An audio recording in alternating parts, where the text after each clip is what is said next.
നമസ്കാരം. അനശ്വര സംഗീതങ്ങൾ എന്ന നാദോപാസന തൊടുപുഴയുടെ അടുത്ത ഒരു എപ്പിസോഡിലേക്ക് നിങ്ങളെ സ്നേഹപൂർവ്വം സ്വാഗതം ചെയ്യുകയാണ്. ഞാൻ ഫാദർ പ്രിൻസ് പരത്തനാൽ, CMI. എൻ്റെ കൂടെ മിസ്റ്റർ സണ്ണി വെമ്പിള്ളി. പ്രിയപ്പെട്ടവരെ, 1980-കളിൽ നമ്മുടെ സഭയ്ക്ക് പ്രത്യേകിച്ച് കുർബാന മധ്യേ പാടാൻ നല്ല പാട്ടുകളൊന്നും ഇല്ലാതിരുന്ന സമയത്ത് മനോഹരമായ അനേകം ഗാനങ്ങൾ സഭയ്ക്ക് സംഭാവന ചെയ്ത ഒരു മഹത്തായ ഒരു സംരംഭമായിരുന്നു തൊടുപുഴയിലെ നാദോപാസന. നാദോപാസനയുടെ ബാനറിൽ തേജസ് എന്ന ആൽബത്തിൽ അന്ന് പുറത്തിറങ്ങിയ മനോഹരമായ ഒരു ഗാനത്തെക്കുറിച്ചാണ് ഇന്ന് ഞങ്ങൾ രണ്ടുപേരും പങ്കുവയ്ക്കുന്നത്. പ്രത്യേകിച്ച് ആ ഗാനത്തിൻ്റെ സൃഷ്ടാവ് എന്നുള്ള നിലയിൽ സണ്ണി വെമ്പിള്ളി സാറിന് ആ ഗാനത്തെക്കുറിച്ച് ഒരുപാട് കാര്യങ്ങൾ പറയാനുണ്ട്. അതിൻ്റെ വരികൾ എഴുതിയത് ഫാദർ മൈക്കിൾ പനച്ചിക്കലാണ്. അതുപോലെ തന്നെ അതിന് സംഗീതം നൽകിയത് സണ്ണി വെമ്പിള്ളി സാറ് തന്നെയാണ്. പക്ഷെ അതിൽ ഏറ്റവും പ്രധാനപ്പെട്ടത് 80-കളിൽ തന്നെ ഏറ്റവും സംഗീത രംഗത്ത് ഏറ്റവും മികച്ചു നിന്നിരുന്ന ഒരു ഗായിക. അദ്ദേഹത്തിൻ്റെ 40 വയസ്സുകളിൽ അദ്ദേഹം ഈ ലോകത്തോട് വിട പറഞ്ഞു. അത് സംഗീത ലോകത്തിന് വലിയൊരു നഷ്ടമായിരുന്നു. നമുക്ക് ഏവർക്കും പ്രിയങ്കരിയായ ശ്രീമതി രാധിക തിലകായിരുന്നു അത്. അപ്പോൾ അവരുടെ ജീവിതത്തിൽ ഏറ്റവും പ്രധാനപ്പെട്ട രേഡായിരുന്നു ഈ ഒരു സംഗീത ആൽബം. അതിനെക്കുറിച്ചാണ് ഇന്ന് സണ്ണി വെമ്പിള്ളി സാറ് പങ്കുവയ്ക്കുന്നത്. സണ്ണി വെമ്പിള്ളി സാറിലേക്ക്. രാധിക തിലകനെ പറ്റി പറയുമ്പോഴേച്ചോ, ഈ സൗന്ദര്യവും സൗകുമാര്യവും സ്വരസുഖവും മൂന്നും കൂടെ ഒരു ബ്ലെൻഡിങ് ആയിരുന്നു. അവരെ കണ്ടാൽ ഒരു രാജകുമാരിയുമായിരിക്കും, അത്ര സുന്ദരിയാണ്. അതേസമയത്ത് അവരുടെ സ്വഭാവം എന്തൊരു സിമ്പിളാണെന്നല്ലോ. നമ്മൾ എന്ത് പറഞ്ഞു കൊടുത്താലും വളരെ വിനയത്തോടുകൂടി കേൾക്കുകയും അത് റിപ്രൊഡ്യൂസ് ചെയ്യുകയും ചെയ്യുന്ന ഒരു ഗായികയായിരുന്നു. നാദവാസനയ്ക്ക് കൊണ്ട് എനിക്ക് തോന്നുന്ന ഒരു 20-25 പാട്ടുകൾ പാടിയിട്ടുണ്ട്. ഈ പാട്ടിനെ പറ്റി പറയുമ്പോൾ തേജസ്സിലെ കർത്താവിനെ നോക്കി ഈ പാട്ട് മൈക്കിളച്ചനെ എഴുതി തന്നപ്പോൾ അച്ഛൻ പറഞ്ഞത് 2 സിറ്റുവേഷനും ഇത് യോജിക്കും. കുർബാനയ്ക്ക് കൊടുക്കുമ്പോൾ വേണമെങ്കിൽ പാടാം, അതല്ലെങ്കിൽ കാഴ്ചവെപ്പിന്റെ സമയത്ത് പാടാം. ആ സമയത്ത് ആ ഒരു ഒക്കേഷന് പറ്റിയ പാട്ടുകളൊന്നും അത്ര പോപ്പുലർ അല്ലായിരുന്നു. അതെ അല്ലേ? നമ്മുടെ മലയാളം കുർബാനയുടെ പാട്ടുകളല്ലാതെ ഇടയ്ക്കൊരു പാട്ട് പാടാൻ ഇല്ലായിരിക്കുന്ന ഒരു കാലഘട്ടമായിരുന്നു. ഇതിന്റെ റെക്കോർഡിംഗ് ഒക്കെ നമ്മൾ നടത്തിയത് നിങ്ങളുടെ തന്നെ സ്റ്റുഡിയോയിലാണ്, ചേതനയിലാണ്. ചേതനയിലാണ് നടത്തിയത്. നമ്മുടെ വയലിനിസ്റ്റുകൾക്കെല്ലാം ഒരു അവസരം കൊടുത്ത ഒരു ഇത് കൂടെ. നമ്മുടെ നാദോപാസനയിലെ നമ്മുടെ അഭിലാഷ്, സജി, അങ്ങനെയുള്ള എല്ലാവരും ഒരു 10 വയലിനുണ്ടായിരുന്നു, കുട്ടിയച്ഛൻ വരെ. നല്ല ഹെവി റെക്കോർഡിംഗ് ആയിരുന്നു. സിനിമയിലൊക്കെ പ്രസിദ്ധനായ അൽഫോൻസാണ് ഇതിനെ ഓർക്കസ്ട്ര ചെയ്തത്.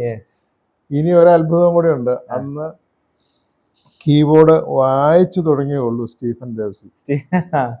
ഇതിന്റെ ഓർക്കസ്ട്രേഷനിൽ സ്റ്റീഫൻ ദേവസിയും പങ്കെടുത്തിട്ടുണ്ട്, ചെറിയ രീതിയിൽ അൽഫോൻസിനെ സപ്പോർട്ട് ചെയ്യാനായിട്ട്.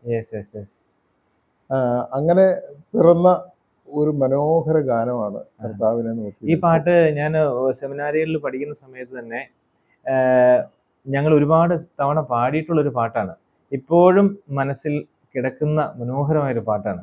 അത് ഒരിക്കൽ പഠിച്ചു കഴിഞ്ഞാൽ നമുക്ക് മറക്കില്ലാത്ത മനോഹരമായ വരികളും ഈണവും. അതാണ് ആ പാട്ടിന്റെ പ്രത്യേകത. നമുക്ക് ആ പാട്ട് ഒരു 4 വരി കേട്ടാലോ? തീർച്ചയായിട്ടും.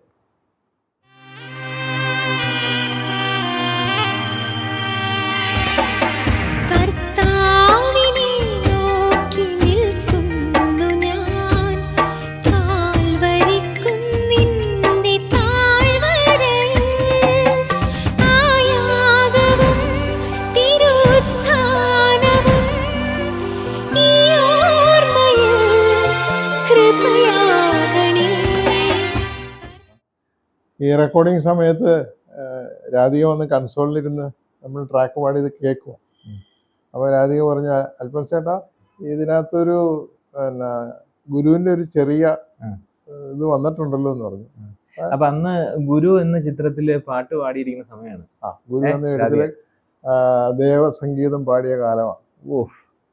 അപ്പോൾ ഇത് രണ്ടും കൂടെ അങ്ങ് മേർജ് ചെയ്തിട്ട് രാധികയുടെ ഒച്ചയും നമ്മുടെ പാട്ടിൻ്റെ ആ ഓർക്കസ്ട്രേഷനും സൂപ്പർ ലിറിക്സ് ഇതെല്ലാം കൂടെ വന്നപ്പോൾ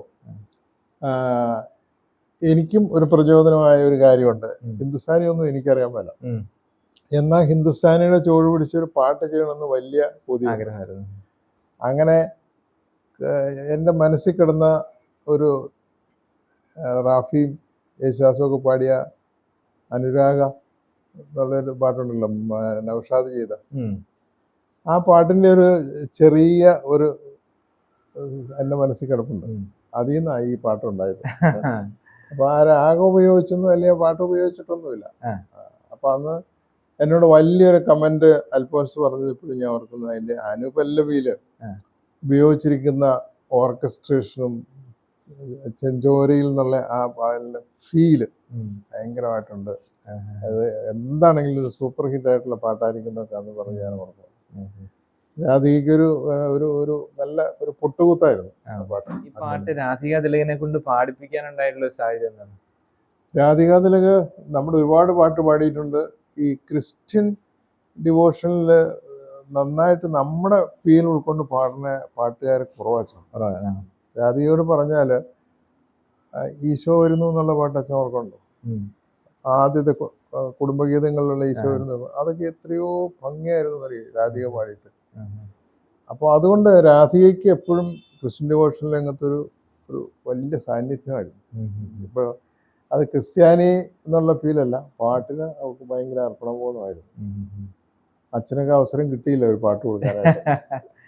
അത് തികച്ചും ഒരു വലിയൊരു നഷ്ടമാണ് അത്തരത്തിലുള്ള ഗായകരൊക്കെ അകാലത്തിൽ വിടവാങ്ങുന്നത്. 45 വയസ്സേ ഉള്ളൂ. മലയാളത്തിലെ ഏറ്റവും മുൻനിര ഗായകരുടെ കൂടെ എല്ലാം ആലപിച്ചിട്ടുണ്ട്. ഒരുപാട് ഏകദേശം 100-ൽ പരം സിനിമാ ഗാനങ്ങളും പാടിയിട്ടുണ്ട്. ഡിവോഷൻ സോങ്സ് ആണെങ്കിൽ ആയിരക്കണക്കിന്. അതേമാതിരി തന്നെ സുജാതയുടെ കസിനാണ്. അങ്ങനെ ഒരു ബന്ധമുണ്ട്. പക്ഷെ ആ കളറൊന്നും ഉപയോഗിച്ചല്ല അവള് വളർന്നത്, സ്വന്തം ഐഡന്റിറ്റി ഉപയോഗിച്ച് തന്നെ വളർന്നു. യേശുദാസിന്റെ കൂടെയൊക്കെ എത്രയോ ഗാനമേളകൾക്ക് പൊങ്ങിയിട്ടുണ്ട്. റിയാലിറ്റി ഷോയിൽ ജഡ്ജായിട്ട് വന്നിട്ടുണ്ട്. നന്നായിരുന്നു. ഈ പാട്ടുകളുടെയൊക്കെ ഒരു ഒരു വലിയ കൂമ്പാരം നമ്മളുടെ കയ്യിലുണ്ട്. നമുക്ക് അതാണ് പറയേണ്ടത്. അതായത് പഴയ കാലഘട്ടങ്ങളിൽ ഇറങ്ങിയ പാട്ടുകൾക്ക് ഇന്നും അതിന്റെ ഇമ്പം കുറഞ്ഞിട്ടില്ല. പക്ഷെ അൺഫോർച്ചുനേറ്റ്ലി അത്തരത്തിലുള്ള മനോഹരമായ ഒരുപാട് ഗാനങ്ങള് ഇന്ന് ഡിജിറ്റലൈസ് ചെയ്യാതെ കാസറ്റുകളിൽ മാത്രം ഒതുങ്ങി നിൽക്കുകയാണ്. എക്സാക്ട്ലി. അപ്പൊ അതിനെ അത്തരത്തില് സണ്ണി സാർ അടങ്ങുന്ന മനോഹരമായ ഒരു ഗ്രൂപ്പ്, അതായത് ആ 80s ഒരു ഗ്രൂപ്പ് ഉണ്ട്. അവരുടെ പാട്ടുകൾക്ക് പകരം വയ്ക്കാൻ ഇന്ന് മലയാള ഭക്തിഗാന ശാഖയിൽ വേറെ പാട്ടുകളില്ല. അപ്പൊ അത് പുറത്തെത്തിക്കുക എന്നുള്ളതാണ് ഞങ്ങളുടെ ഈ ഒരു സംഗീത പരമ്പരയുടെ ഒരു പ്രധാനപ്പെട്ട ലക്ഷ്യം. ഇനിയും പുതിയ പാട്ടുകളുമായിട്ട് ഞങ്ങൾ വരും. നാദോപാസനയിൽ നിന്നിറങ്ങിയ അനേകം പാട്ടുകൾ നമ്മളെ വെയിറ്റ് ചെയ്തിരിപ്പുണ്ട്. അപ്പോൾ ഈ ഒരു പാട്ട് സഭയ്ക്ക് സമ്മാനിച്ച സണ്ണി മുമ്പിളി സാറിന് ഒരുപാട് നന്ദി അർപ്പിച്ചുകൊണ്ട് ഇന്നത്തെ എപ്പിസോഡ് ഇവിടെ പൂർത്തിയാവുകയാണ്. നന്ദി.